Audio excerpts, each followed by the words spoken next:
What's up everybody, welcome back to my channel. In today's video I'm going to be reviewing for you a book that left me absolutely speechless. It is the book titled Finding Me, written by Viola Davis. You guys, this book right here, my goodness. True to the tradition of this channel, I will read for you the first page of the first chapter of the book. It's a little bit dark. Hope you can see the letter size, and the title of the first chapter is Running. CM, I won't say the words, bleep bleep was my favorite expression. And at 8 years old, I used it defiantly. I was a spunky, sassy mess, and when I spewed that expression, one hand would be on my hip, my middle finger in vast display, and maybe my tongue would be sticking out. If the situation was especially sticky, as backup, I would call upon my big sister Anita. She instilled fear in every boy, girl, woman, and man and dog in Central Falls, Rhode Island. She grew her nails to be a better fighter. She was tough, stylish, talented, and well, angry. I'll get my sister Anita to be EOS, I'd say with confidence. But her being 3 years older than me, she wasn't readily available to protect me.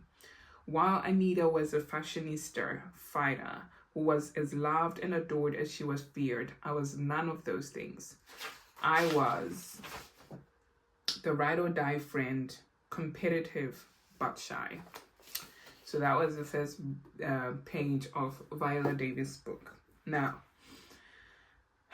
this book right here, it gives us the story, or the biography of Viola Davis from when she was younger, in Central Falls, Rhode Island, her growing up, her teenage years, and the beginning of her passion for acting, which started actually in primary school. I don't know, elementary school, quite early on in her life, and how that passion grew, and many opportunities came away that she took, and she grew and she grew and she grew until she ended up being the actress that she is.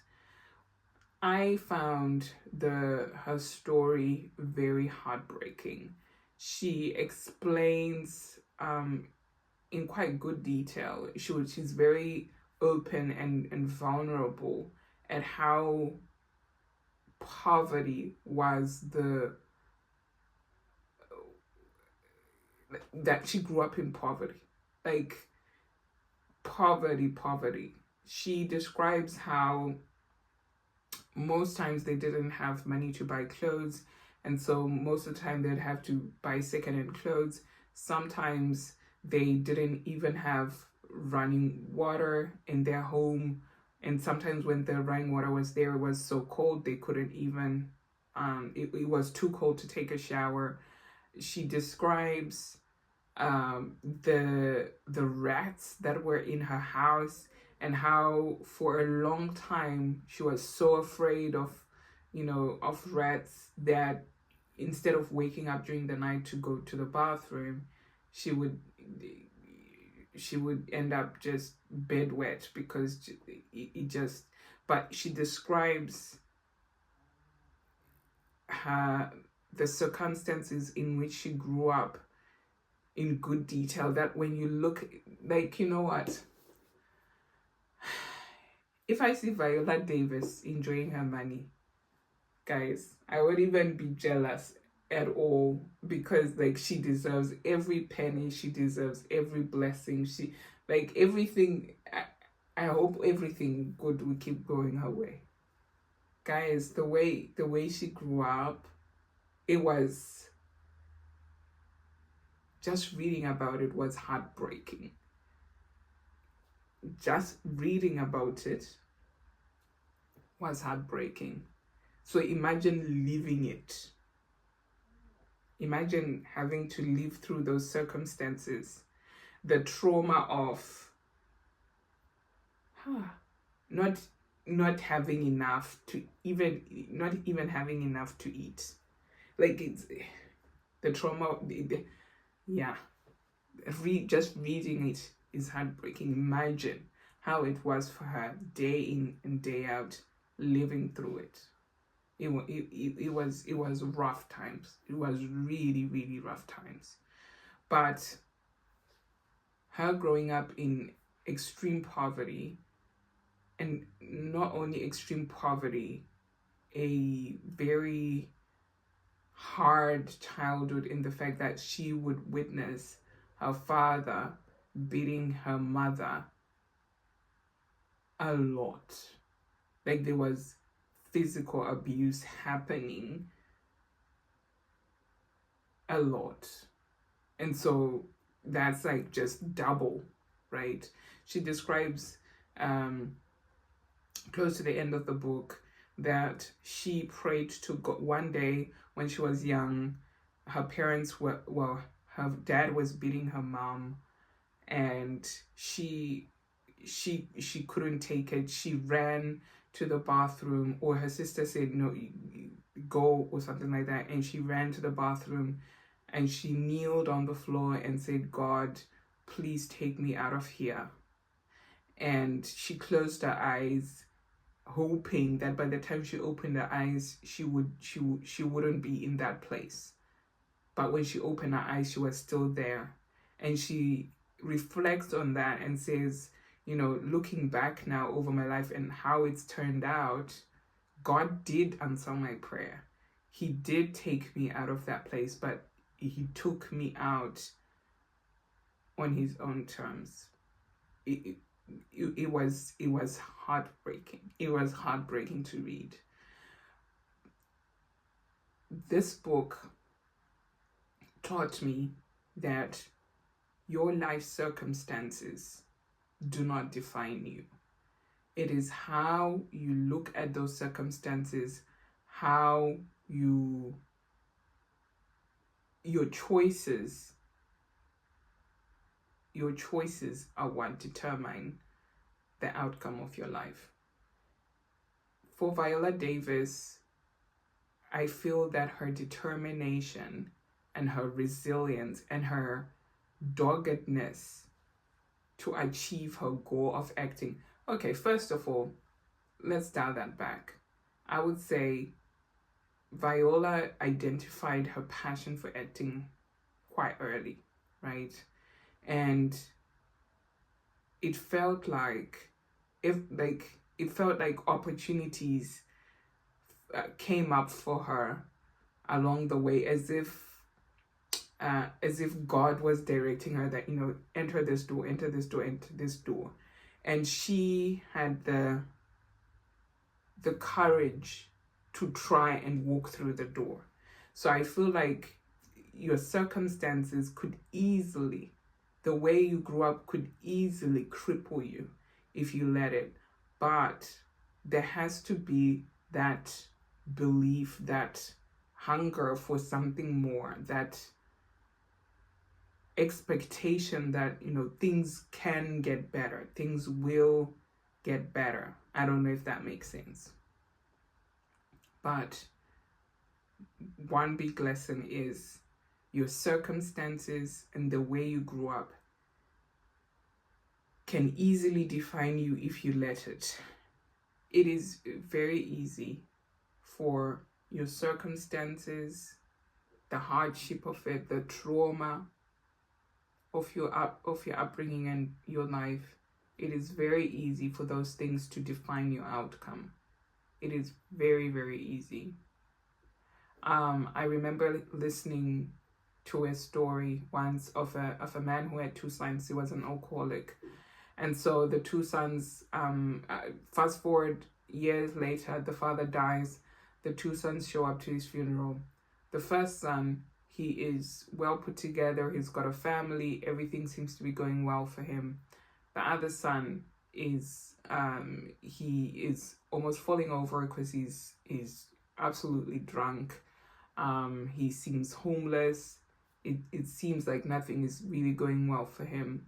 And so the father had a friend who was there at the funeral, And so he asked the first son, how did you turn up this way?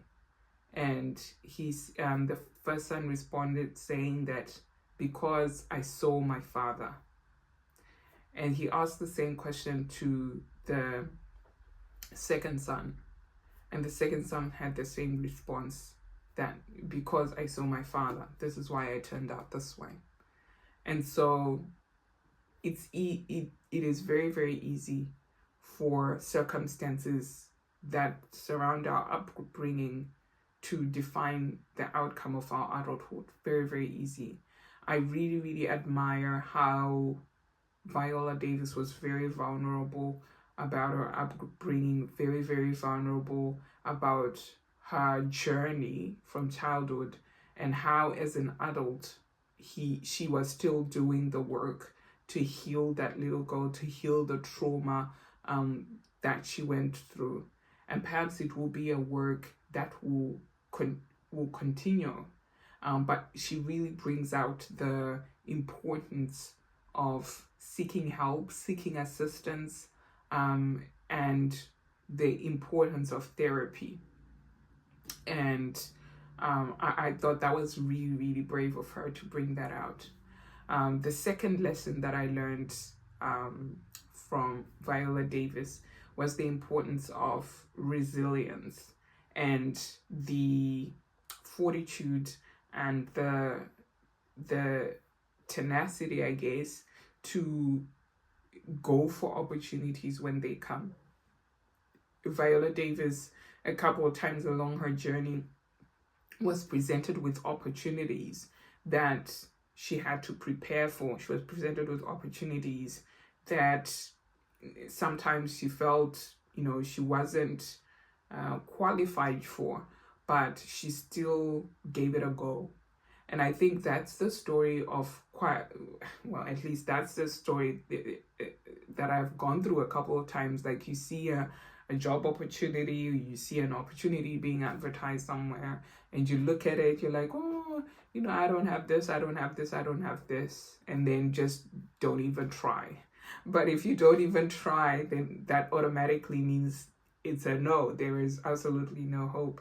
But even if you're not fully qualified for the opportunity, even if you're not fully qualified for the job, how about you give it a go? How about you put in the application anyway? In that case, it could end up being a yes. And as an example, in my life, there was a time where I applied for a job that I absolutely was not qualified for at all, and I didn't even lie about it. I said, you know what, this is what I have. But funny enough, the company called me back and they were like, oh, actually, we're willing to train. So if I hadn't even put in the application, there wouldn't have been an opportunity for them to train me, even in my unqualifiedness. That's not even a word, but you get what I'm saying. And so that was another big lesson for me. Maybe, sometimes, even if it seems like you don't qualify, give it a go. You never know how it's gonna go. I thought that this book was very well written. Viola Davis was very, very transparent. Her writing style was very, very engaging. She made us feel like we were on the journey with her, and she tackled quite a lot of interesting and very in-depth topics. I don't know if I can say it like that. Very heavy topics, actually, that's how I can put it. Heavy topics like, domestic abuse, like sexual abuse, like rape. She touched on all those topics, and I thought she did an amazing job of taking us on the journey of her life up until now. And to be quite honest, I have a better appreciation of her as an artist, as a person, just because of her journey and how she has come out the other end. I think she's absolutely amazing, And you know the expression that says, you don't look like what you've been through? She is the exact definition of that. Viola Davis today does not look like what she's been through, and she read from this book, she has been through a lot. So if you love autobiographies, if you love Viola Davis, if you enjoy reading people's life stories, this would be the book for you. I would highly recommend it. I thoroughly enjoyed it. Very heartbreaking moments in the book, but I still enjoyed it. Anyway, thank you so much for hanging out with me today. I really appreciate it. Give this video a thumbs up if you'd like to see more content like this. And don't forget to subscribe to our channel so that you get notified every time I release a video. Until next time, see ya.